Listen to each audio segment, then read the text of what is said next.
Trong Naruto, việc thi hành nhiệm vụ là một phần vô cùng quan trọng trong đời sống của những ninja. Bằng cách hoàn thành nhiệm vụ, họ đều có thể kiếm được cả tiền lẫn danh tiếng.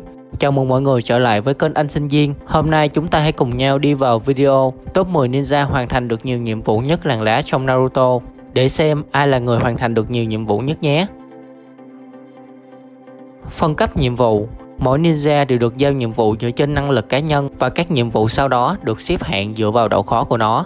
Theo phân hạng thì những nhiệm vụ cấp D là cấp thấp nhất và cấp S là cấp cao nhất cũng như là khó nhất.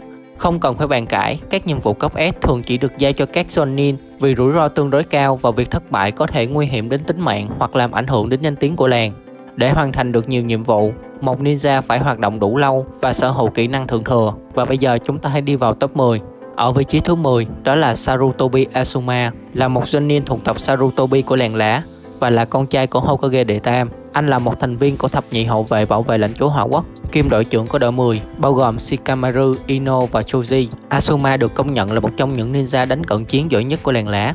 Phong cách chiến đấu của anh chủ yếu xoay quanh việc kết hợp thể thuật với những con dao chakra được làm từ một loại kim loại đặc biệt, cho phép người sử dụng dễ dàng truyền chakra vào chúng. Asuma đặc biệt ưa thích phong độn. Với phi yến, anh có thể kéo dài các lưỡi dao để tấn công đối thủ ở khoảng cách xa, đồng thời gia tăng khả năng cắt của dao. Asuma còn có thể sử dụng hỏa độn, hôi tích thiêu để thở ra một đám mây tro trộn với thuốc nổ. Khi châm lửa, đám mây sẽ phát nổ dữ dội, khiến đối thủ bị bỏng nặng. Trong anime, Asuma đã học được tuyệt kỹ tối thượng, thiên thủ sát của Chiriku. Với vị thế là con trai của một ninja được xếp vào hàng huyền thoại, anh đã phải gánh chịu nhiều áp lực trên vai từ khi còn nhỏ. Bất chấp việc đi khác con đường với cha mình khi trở thành một trong thập nhị hậu vệ, thì Asuma cũng có một sự nghiệp ninja rất thành công. Anh đã hoàn thành tổng cộng 719 nhiệm vụ. Thật không may, cuối cùng anh đã bị sát hại bởi Hidan. 9. Mai Gai. Anh là một Jonin của làng lá, là một bậc thầy về thể thuật và là người dẫn dắt các thành viên của đội Gai, bao gồm Gok Lee, Neji và Tenten. Gai ngay từ nhỏ đã tự biết mình không hợp với nhẫn thuật và ảo thuật, nên đã dồn toàn bộ tâm huyết vào thể thuật. Anh có sức mạnh thể chất tuyệt vời kết hợp với thể thuật, giúp anh trở thành một trong những ninja mạnh nhất của làng lá. Kỹ năng đặc trưng của anh chính là bát môn động giáp, được học từ cha của mình. Càng mở nhiều cổng thì tốc độ, sức mạnh vật lý và lượng chakra của Gai càng tăng lên. Nhưng cũng vì thế mà áp lực lên cơ thể càng lớn, và khi mở hết cả bát môn thì Gai sẽ chết. Gai thành thạo nó đến mức có thể mở ngay lập tức cổng thứ 7, và sau khi mở tử môn, anh có thể áp đảo cả Madara và được hắn công nhận là ninja sử dụng thể thuật giỏi nhất. Ngoài thể thuật thì Gai cũng cho thấy mình có khả năng sử dụng nhẫn thuật, ví dụ như thuật triệu hồi. Gai đã hoàn thành 788 nhiệm vụ, trong đó có 199 nhiệm vụ cấp A và 23 nhiệm vụ cấp S. 8. Namikaze Minato, là Hokage đệ tứ của làng lá. Anh nổi tiếng khắp thế giới với biệt danh là tia chớp vàng của làng lá. Minato là một trong những ninja mạnh nhất trong lịch sử, là một trong số ít những người có thể chiến đấu trực diện với vị thú. Trong anime, anh đã một mình tiêu diệt đội quân gồm 1000 shinobi làng đá, buộc làng đá phải chấp nhận hiệp ước hòa bình.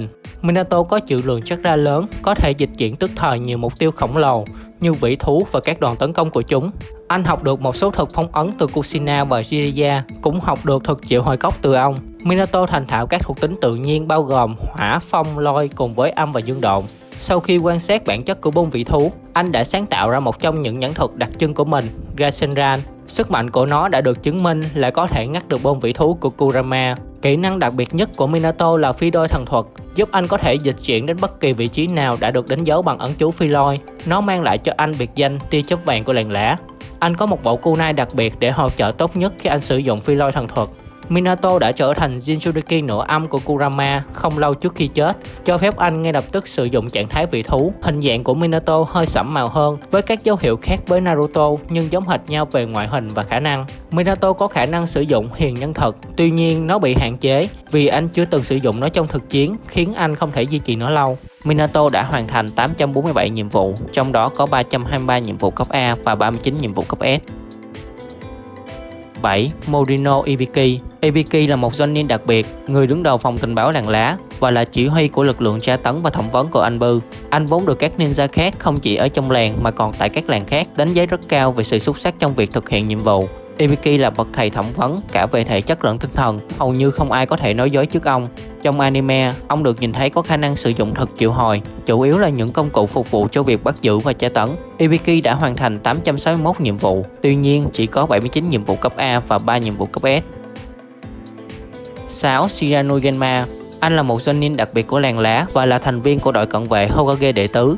Thực tế thì không có nhiều người chú ý đến Genma bởi đất diện của anh quá ít. Genma được biết đến với việc tham gia các nhiệm vụ khó khăn nhờ kỹ năng của mình. Anh có thể một mình đối đầu với một Jonin ưu tú như Baki. Khả năng của anh còn được chứng thực rõ hơn qua việc anh được đưa vào đội cận vệ Hokage. Trong triều đại của Hokage đệ tứ, anh được dạy phi lôi thần thuật để dịch chuyển đến bên Hokage khi cần thiết. Nhưng anh không thể thi triển nó một mình. Anh luôn ngậm senbon trong miệng và có thể phun nó ra với lực đủ mạnh để làm lệch hướng kunai. Genma đã hoàn thành 935 nhiệm vụ nhưng chỉ có 2 nhiệm vụ cấp S. Sau đây chúng ta sẽ đi vào top 5 xem có những ai nhé. 5. Yamato. Là một ninja thuộc Anbu làng lá, Yamato thực ra là mật danh của anh trong đội 7. Và trong Anbu, anh có nhiều mật danh khác như là Tenso hay Kinoe. Anh là 160 đứa trẻ bị Orochimaru bắt cóc để cấy tế bào Hokage đệ nhất. Nhưng chỉ có mình anh sống sót và sở hữu được một độn. Anh đủ kỹ năng và kinh nghiệm để sử dụng một độn, làm hệ chakra chính trong phong cách chiến đấu của mình. Nổi tiếng là người có thể điều khiển một độn khá thuần thục ngay từ khi còn bé.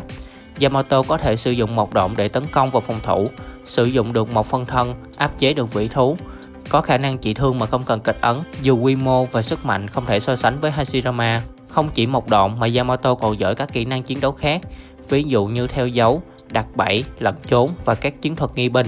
Yamato đã học kiếm thuật từ hồi còn làm Anbu. Anh có thể đấu ngang cơ với Kakashi, cũng có chút hiểu biết về thuật phong ấn, có thể phong ấn và để nó tự kích hoạt trong một số trường hợp nhất định. Theo thống kê, Yamato đã hoàn thành 996 nhiệm vụ, trong đó có 35 nhiệm vụ cấp S. 4. Hatake Kakashi. Kakashi là một ninja tài năng và là một trong những ninja mạnh nhất Konoha từng sản sinh ra. Kakashi rất giỏi về thể thuật và sử dụng kiếm thành thạo. Anh có phản xạ nhạy bén, tốc độ tấn công, né đòn và thực hiện kết ấn cực kỳ nhanh. Anh nhận được Sharingan từ Obito giúp anh có thể sử dụng các kỹ năng cơ bản của Sharingan. Và sau này là Mangekyo Sharingan có thể sử dụng biến thể tầm xa của Kamui. Phần lớn nhờ vào Sharingan mà anh đã có được kho nhẫn thuật khổng lồ, được cho là đã sao chép hơn 1000 nhẫn thuật và đem đến cho anh biệt danh Ninja sao chép Kakashi. Anh có thể sử dụng tất cả 5 nguyên tố thuộc tính cơ bản cũng như âm và dương độn. Khả năng tự nhiên của Kakashi là lôi độn. Anh đã tạo ra Chidori, một nhẫn thuật tổng hợp chakra lôi vào bàn tay để xuyên qua hầu hết các mục tiêu mà nó đâm vào, và lôi độn Shiden cho phép anh giải phóng một luồng tia sét màu tím để tạo ra nhiều tác dụng khác nhau. Kakashi có đèn nhẫn phiến riêng của mình mà anh có thể triệu hồi với nhiều mục đích. Sau khi Kakashi mất đi Sharingan, linh hồn của Obito đã giúp anh có được 2 Mangekyo Sharingan tạm thời, sử dụng được cả 2 khả năng của Kamui, có thể thi triển Kamui Shuriken, triệu hồi Susanoo, thậm chí là Susanoo toàn chân thể và có cánh. Kakashi đã hoàn thành 1141 nhiệm vụ, trong đó có 298 nhiệm vụ cấp A và 42 nhiệm vụ cấp S. 3. Senju Tsunade. Bà là một trong thanh niên huyền thoại của làng lá cùng với Jiraiya và Orochimaru, được đào tạo bởi Hokage đệ tam Sarutobi Hiruzen. Ngay cả những người như Madara cũng thừa nhận rằng Tsunade xứng đáng trở thành Kage. Bà trở thành Hokage đệ ngũ sau cái chết của ngài đệ tam với sự thuyết phục của Naruto và Jiraiya. Tsunade được ca ngợi là y nhẫn giả vĩ đại nhất thế giới, có thể xác định mọi loại bệnh chỉ trong nháy mắt và điều trị được những tình trạng mà các y nhẫn giả khác cho là không thể cứu chữa. Với sức mạnh của bách hào thuật, bà có thể liên tục tích trữ chakra vào đó. Khi phong ấn được giải, Tsunade có quyền sử dụng tất cả lượng chakra tích lũy được. Nó lớn gấp hàng trăm lần mức chakra thông thường của bà. Minh chứng nổi bật nhất cho khả năng y thuật của bà chính là sáng tạo tái sinh, sử dụng nguồn chakra tích lũy khổng lồ của mình để chữa lành ngay lập tức hầu như mọi vết thương mà bà nhận vào mà không cần kết ấn. Tsunade có thể triệu hồi Katsuyu để chiến đấu bên cạnh bà, hoặc nó có thể phân chia bản thân ra nhiều phần nhỏ hơn như một hình thức liên lạc, phương tiện di chuyển, che chắn, trị thương và bổ sung chakra cho các đồng minh của Tsunade. Ngoài nổi tiếng là một y nhẫn giả xuất sắc, bà cũng nổi tiếng không kém nhờ thể thuật và sức mạnh thể chất tuyệt vời. Bà có thể dễ dàng xẻ đôi mặt đất chỉ bằng một đòn tấn công bằng ngón tay, nhấc và ném thanh tinh tô của Gamabunta với độ chính xác cực cao, thậm chí có thể xuyên thủng Susanoo, một trong những kỹ thuật phòng thủ mạnh nhất chỉ với một vài đòn đánh. Tsunade có thể sử dụng các thuộc tính chakra bao gồm lôi, hỏa, thủy và thổ, cũng như âm và dương độn. Tsunade đã hoàn thành 1256 nhiệm vụ, trong đó có 95 nhiệm vụ cấp S, mặc dù bà đã ngưng làm nhiệm vụ sau cái chết của Dan và Nawaki. 2. Orochimaru là một trong thanh niên huyền thoại của làng lá và là đệ tử của Sarutobi Hiruzen. Sau đại chiến ninja lần thứ 3 và đội Hiruzen giải tán, Orochimaru gia nhập Root Anbu để làm việc trực tiếp dưới quyền của Danzo.